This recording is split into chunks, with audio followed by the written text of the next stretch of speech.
ટમેટાનો soup, ટમેટાનો sauce, ટમેટાનો હે ને જામ, આ ક્યારેય નહીં ખાવાનું. સેવ ટમેટાનું શાક મહેરબાની કરી નહીં ખાવાનું ક્યારેય. લુખા ટમેટા ડેઈલી ખાવાના, ભરપૂર ખાવાના. ટમેટાને લુખા ખાશો ને એટલે લોહી સુધારશે. ઈ જ ટમેટાને જ્યારે તમે ગરમ કરી નાખો ને એટલે યુરિક એસિડ બની જાય.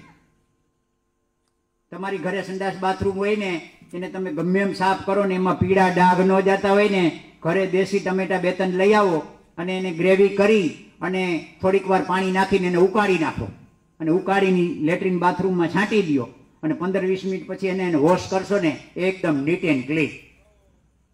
તમારા ગમે એવા દાંત પીળા થઈ ગયા હોય ને તમાકુ ખાઈ ખાઈને અને દાંત પીળા થઈ ગયા ને કોઈથી સફેદ ન થતા હોય ને તમે ટમેટાની ગ્રેવીને ઉકાળી ઠંડી થાય ને પછી એમાં બ્રશ બોરી અને એનાથી તમે દાંતને સાફ કરજો, ચોખ્ખા ચણાટ થઈ જાય. જ્યારે ટમેટું ગરમ થાય છે ને એટલે એસિડ બની જાય છે. એ શરીરમાં જ્યાં જ્યાં જાય ને એ સાંધાનો દુખાવો કરે ને કરે. એટલે કોઈ દી છે ને ટમેટાને ગરમ કરીને ખાવાનું નહીં. લુખ્ખું ટમેટું ડેઈલી ખાવાનું. ભલે 100 ગ્રામ, 200 ગ્રામ, 250 ગ્રામ તમે ડેઈલી ખાઓ. એમાં દેશી ટમેટા મળે તો અતિ ઉત્તમ, નહીતર જે ઓલા ટમેટા આવે છે એ પણ ખાઈ શકાય, પણ એની અંદર મીઠું છાંટવાનું નહીં. લુખ્ખા જેટલા ભાવે એટલા ખાવા. ટમેટું ગરમ તમને એમ થાય દાળમાં નાખવું છે તો શું કરવાનું? કટકી કરીને રાખવાનું. દાળ ઉતરી જાય ને પછી પાછળથી નાખી દેવાનું. વઘારમાં ક્યાંય ટમેટું નાખવાનું બહેનોને ખાસ, કારણ કે તમે છે ને ઘરનું રસોડું છો. તમે 100 એક વ્યક્તિ સુધરે ને, એક લેડીઝ સુધરે ને એટલે 100 કુટુંબ સુધરે. આખા ઘરનો આધાર લેડીઝ ઉપર છે. એટલે ક્યારેય છે ને ટમેટાને ગરમ નહીં કરવાનું. ટમેટાને ગરમ કરશો ને એટલે શરીરમાં યુરિક એસિડ વધશે. તમારા હાંધાના દુખાવા થશે જ. અત્યારે બેઠા હોય ને તો ખાલી ચડશે. ઊભા રહેશો ને તો ઊભા તમે નહીં રહો. ઘડીક થાય તો આમ ઘોડાની જેમ ઊભા રહો, ઘડીક થાય તો આમ ઘોડાની જેમ ઊભા રહો. સીધા પગે તમે ઊભા નહીં રહી શકો. ગોઠણ દુખશે, પગ દુખશે, સાંધા દુખશે, કમર દુખશે, હાથ દુખશે. કામ કરતા કરતા ખાલી ચડે. ઘણા બહેનો ગાયું દોતા ભેંસું દોતા થાકી જાય. અને અત્યારની તકલાદી અમુક પેઢી તો રોટલી વણતા થાકી જાય. એવી યુરિક એસિડ ભેગું કરે શરીરમાં. હોટડોગ ને, બર્ગર ને, પીઝા ને, ચાઇનીઝ ને, પંજાબી ને, દાબેલી ને, પફ ને, પાણીપુરી. આપણા બાપ દાદાએ કોઈ દી નામ નહોતા સાંભળ્યા. આવી વસ્તુ જ ભાવે છે ને. છોકરાઓ નૂડલ્સ સિવાય ભાવતું નથી કાંઈ. પછી નૂડલ્સ જેવા જ થાય. એટલે ક્યારેય છે ને ટમેટા કોઈ દી ગરમ કરીને ખાવા નહીં. લુખા ભરપૂર ખાવાના, સલાડમાં ભરપૂર ખાવાના. પાકા ટમેટા દરરોજ ખાવાના. કેળા પાકા ક્યારે ખાવાના? કેળા કાચા રેગ્યુલર ખાવાના. એક કાચું કેળું ખાવ ને એ તમે 10 કેળા પાકા ખાવ ને એના બરાબર છે. પાકા કેળા ખાવા હોય તો કેવા ખાવાના? કે એકદમ છે ને ટપકી પડેલા હોય ને, કાળી ટપકી પડેલા એવા કેળા લેવાના અને ગાયનું ઘી લઈ અને એમાં બોરી અને મોઢામાં એનું બટકું ભરી અને એકદમ ચાવ્યા જ રાખવાનું. તમને એમ થાય કેળાને કેમ ચાવવું? એ તો પોચું જ હોય. પણ જ્યારે તમે કેળાને ઘીમાં નાખીને ખૂબ જાવશો ને એટલે આપણા મોઢાની શું ભરશે? એમાં ટાઇલિન ભળી જાય. અને એ તમે એક કેળું ચાવીને ખાઈ લ્યો ને કે 2 કેળા ચાવીને ખાઈ લ્યો ને એ પૂર્ણ આહાર થઈ ગયો. આપણે બધા શું કરીએ છીએ ખબર છે? આ ઘી કેળા આવે શિરામણમાં, આ રોટલી ભેગું લઈ ઊંડું કરીને બફ કરીને હેઠું ઉતારી દે. એ પેટમાં જઈ અને એ છે ને કોઈ દી પાચન નથી થતું. એ કેળું છે ને શરીરમાં ચીપકવાનું કામ કરે છે. એમાં એસિડ ભળે નહીં ને, જ્યારે ટાઇલિન ન ભળે ને એટલે એ કેળું કોઈ દી પાચન ન થાય. એ કેળું કફ જ કરી નાખે. અને કફ કરે ને કાનમાં આવે તો રસી થાય, આંખમાં આવે તો વિઝન જાય, શરીરમાં જ્યાં જ્યાં કફ થાય, હાર્ટમાં આવે તો હાર્ટ એટેક આવે, બ્લડમાં આવે ને તો કોલેસ્ટ્રોલ આવે. એટલે કેળા ખાવા હોય ને તો કાચા કેળા ખાવાના અને એની કટકી કરી અને ખાશો ને એ ઔષધનું કામ કરશે.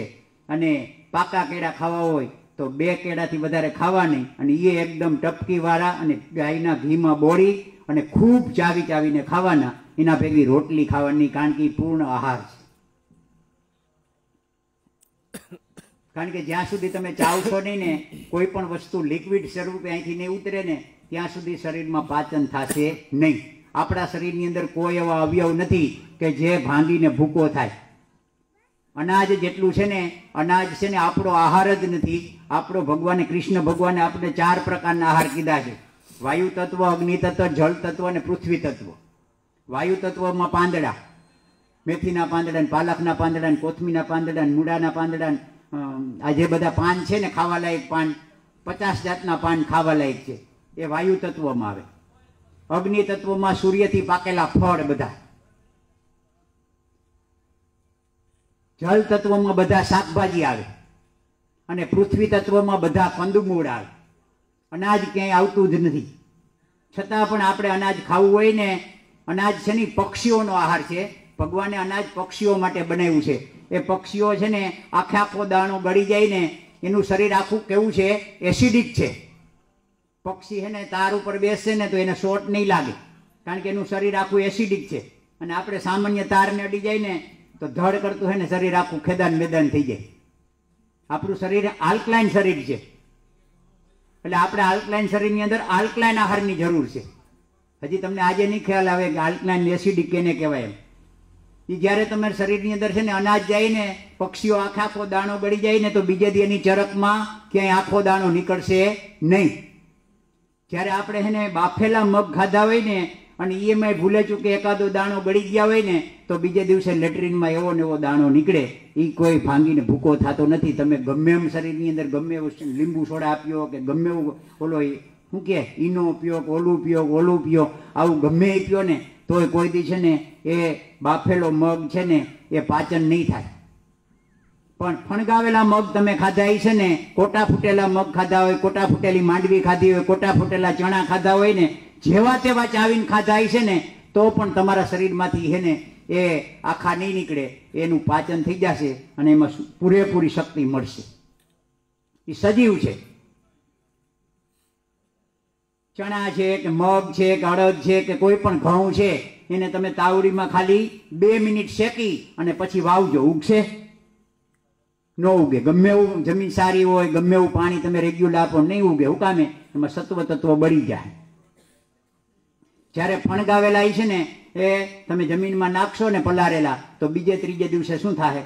સરસ મજાનું અંકુરિત ફૂટશે. એ સજીવ છે.